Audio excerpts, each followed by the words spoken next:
साथियों नमस्कार। Prateek Chaudhary advocate Chaudhary legal associate से आपको स्वागत करता हूं, आपका वेलकम करता हूं। आज हम बहुत ही डिफरेंट टॉपिक पर बात करेंगे। 125 सीआरपीसी आप लोगों ने सुना होगा। आमतौर पर आपने इसको सुना होगा, कोर्ट्स में महिलाएं जो हैं अपने पति से भरण पोषण लेने के लिए, खर्चा लेने के लिए या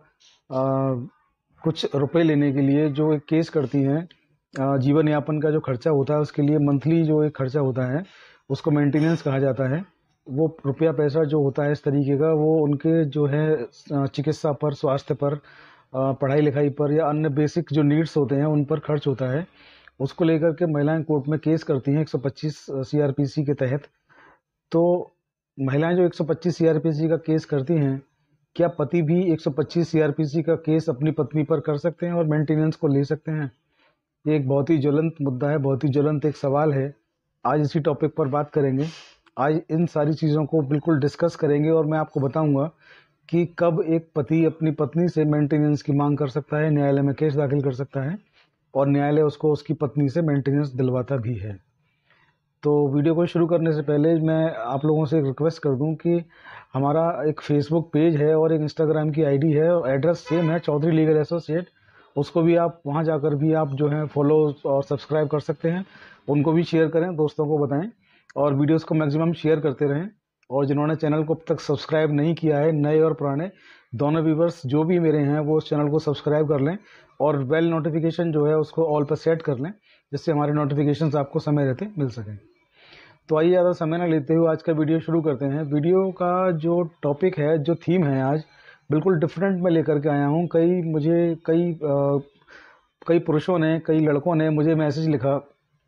व्हाट्सएप पे लिखा और इंस्टाग्राम पे लिखा, फेसबुक पे लिखा और यूट्यूब पे भी लिखा कि 125 सीआरपीसी में महिलाएं जो मेंटेनेंस लेती हैं, महिलाएं जो मेंटेनेंस का मुकदमा करती हैं, क्या पति भी मुकदमा कर सकता है? कई ने लिखा कि सर मैं बेरोजगार हूँ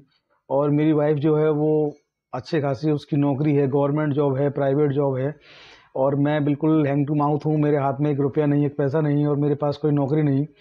तो क्या मैं अपनी पत्नी से मेंटेनेंस की मांग कर सकता हूँ? और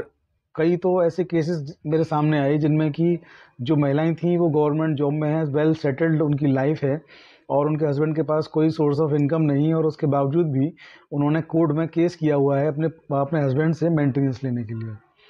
तो ऐसी कंडीशंस में पुरुषों के पास बड़ी समस्या होती है, बड़ा अजीब एक माहौल होता है, क्योंकि इस देश में, जहाँ भारत है, जहाँ हम रहते हैं, वहाँ पर महिलाओं की समस्याओं पर काम करने के लिए महिला आयोग तो बहुत वर्षों पहले बना दिया गया, लेकिन लगातार मांग के बावजूद अभी तक पुरुष आयोग का गठन नहीं किया गया है। जबकि पुरुष आयोग का गठन भी होना ज़रूरी है, क्योंकि जो डोमेस्टिक जो मसले होते हैं उनमें जो एक आत्महत्या जो एक बड़ी समस्या है, तो आत्महत्या करने वाली जो एक बड़ी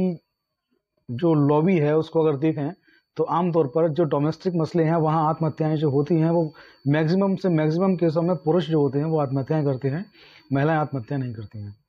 तो एक पुरुष वर्ग को भी बचाने की ज़रूरत है। केवल महिलाओं को संरक्षण दे कानून, ऐसा नहीं होना चाहिए, क्योंकि संविधान ने आर्टिकल 14 में अपने अनुच्छेद 14 में पहले ही कह दिया था कि भारत में किसी के लिंग के आधार पर कि महिला है या पुरुष है, इस आधार पर भेदभाव नहीं किया जाएगा। तो पुरुष आयोग की मांग जो है आर्टिकल 14 के अकॉर्डिंग भी बिल्कुल जेन्युइन होनी चाहिए। तो आइए आज जो टॉपिक है उस पर बात कर लेते हैं।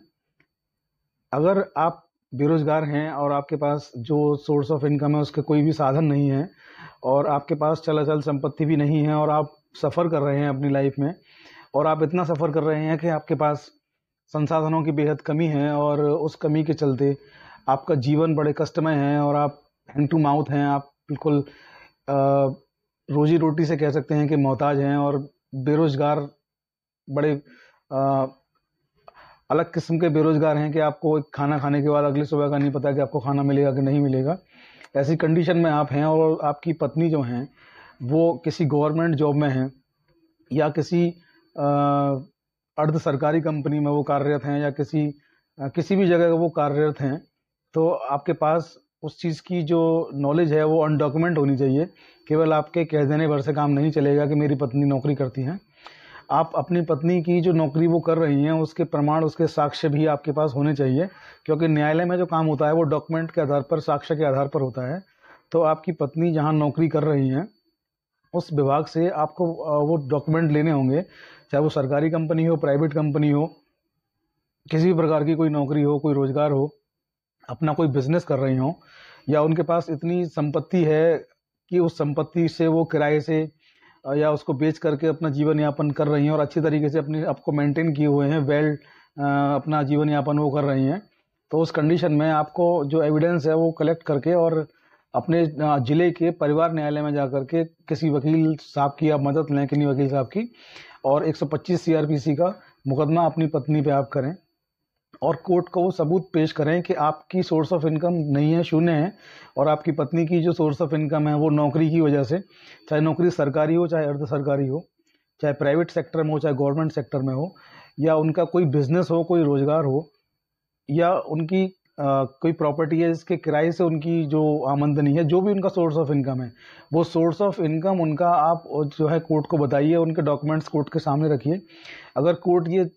कोर्ट उसका परीक्षण करेगा और कोर्ट ये पाता है कि आपकी सोर्स ऑफ इनकम शून्य है और आपकी पत्नी की सोर्स ऑफ इनकम जो है वो ठीक ठाक है, तो आपके द्वारा दायर किए गए मेंटेनेंस के केस को कोर्ट स्वीकार करेगा और आपकी पत्नी की जो भी सोर्स ऑफ इनकम है उसमें से आपको भी आपके जीवन यापन के लिए गुजारा भत्ता, भरण पोषण की जो धनराशि होगी, जिसको मेंटेनेंस कहते हैं, 125 सीआरपीसी में प्रदान करने के आदेश कोई भी परिवार न्यायालय किसी भी जिले पर आपको कर सकता है। ऐसे तमाम आदेश मौजूद हैं, ऐसे तमाम आदेश हुए हैं जहां पतियों ने अपनी पत्नियों से गुजारा भत्ता, मेंटेनेंस लिया है। तो अगर आप वास्तव में पीड़ित हैं और आपके पास सोर्स ऑफ इनकम नहीं है और आपकी पत्नी की सोर्स ऑफ इनकम ठीक ठाक है, तो आप 125 सीआरपीसी के तहत अपने जिले के परिवार न्यायालय में आप इसका परिवाद दायर कीजिए और अपनी पत्नी से मेंटेनेंस लीजिए। जय हिंद, जय भारत।